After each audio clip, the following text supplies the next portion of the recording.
everyone, it's Shel C from PaperOcotilloStudio, and today I am sharing with you the Tag It Tuesday challenge from the Tag It Tuesday Facebook group for April 2020. Tag It Tuesday Facebook group is a group run by Sherry Whitfield, and she offers a challenge every month with prompts. And there's 4 prompts. You need to use at least 2 of the prompts, and you don't have to use them in order or anything like that. I'm going to use all 4 of the prompts because I can. This is for making a mixed media altered tag. You can also, in her challenge, make ATC as well and post it in the group. I'll put a link to her group down below the video if you would like to ask to join so that you can play along each month with this challenge. Gives you something to do. I like to make altered tags. Generally, I give them away to people who donated to my channel. I mail them to them, and I just recently managed to get a whole bunch of those things in the mail. So I hope you've all been receiving your goodies. It's probably a good time to be getting something in the mail because everyone's just, kind of bored and out of sorts. So the first prompt on the list was use washi tape, and so as I was reading through the list, it just seemed to be kind of like it was going to end up being a steampunky, grungy, something like that. So the first thing I did was I added a dried tea bag paper to my tag. It didn't quite cover it all up. I thought maybe I could add another one, but then I decided, you know what, I'm just going to put some tape on there anyway. So I got out a collection of tapes that has ledger writing and typing and I don't know, different patterns and colors that seem kind of vintage or grungy or something like that. And the first ones I used are the ones that have the paper backing that you peel off.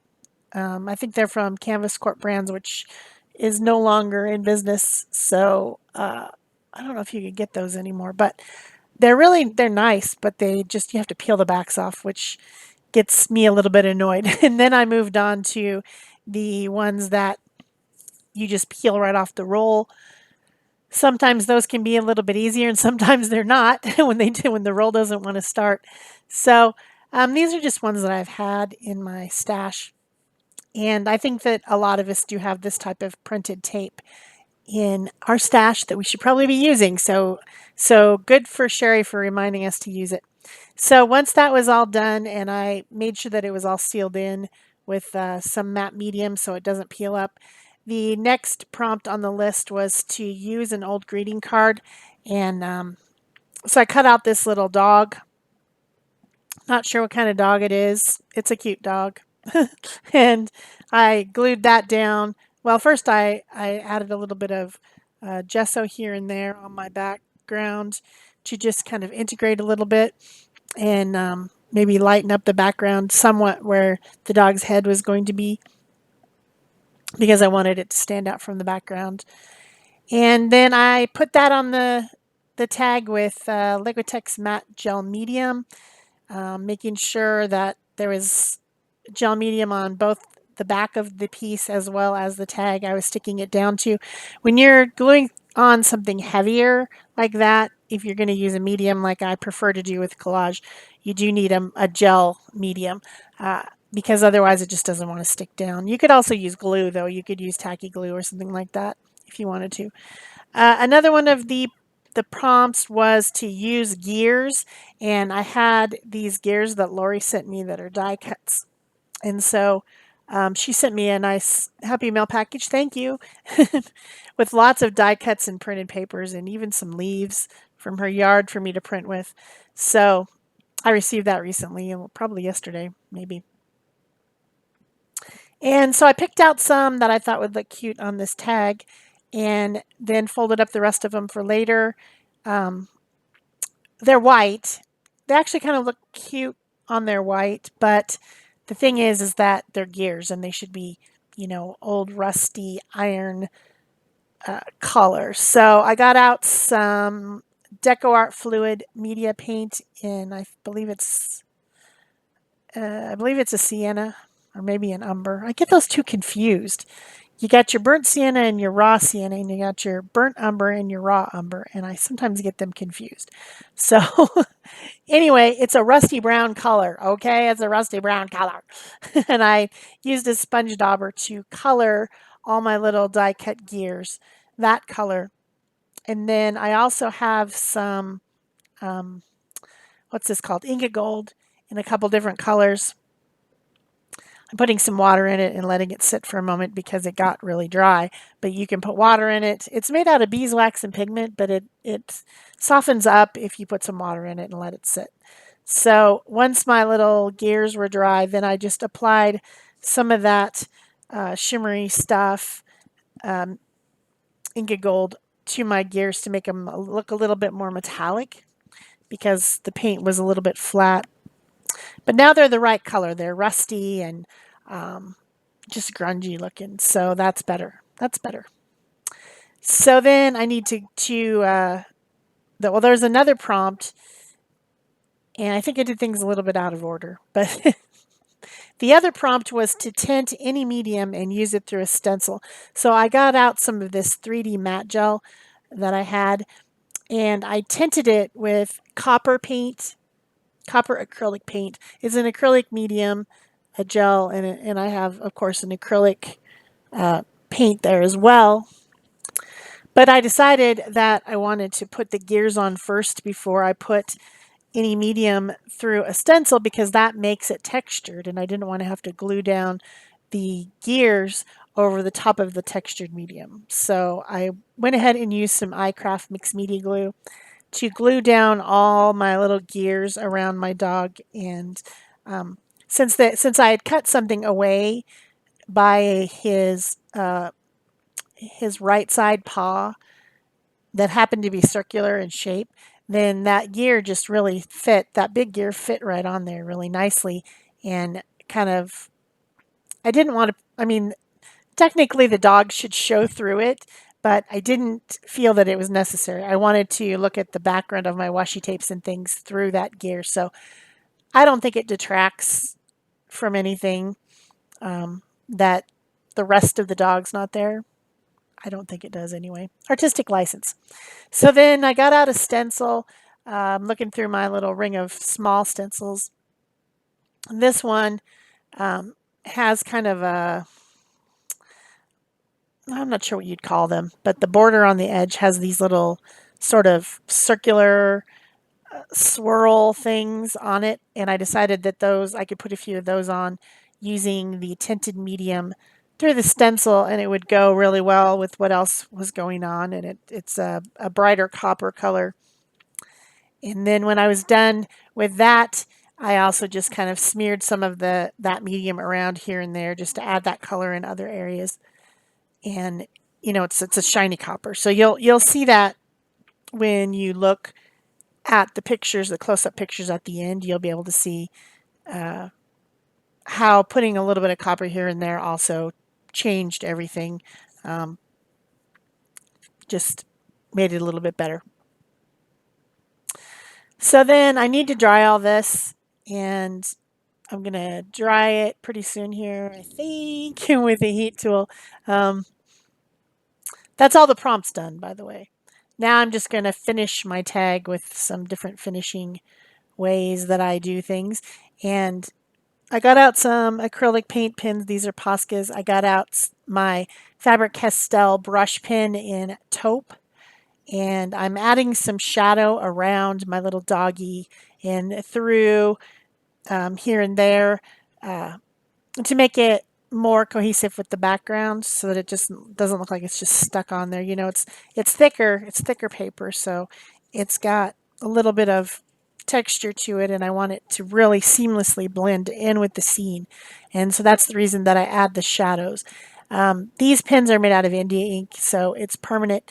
I added a little bit of shadows around the gears here and there too with that kind of, I think I used taupe and then I used like a warm gray #2 or something after that. So Faber-Castell pit pins are great for adding shadow. Then I decided I wanted to paint with a more opaque paint, which would generally be an acrylic paint, but since I have pens, I can just make a drop of paint onto my paper from these acrylic pens and paint with my water brush. And so that's what I'm doing. I've been doing this a lot lately, a lot. I just really like the fact that I can get just a tiny bit of paint and it's very opaque because it's intended to be an acrylic ink, so it's very opaque, and I can just paint with it.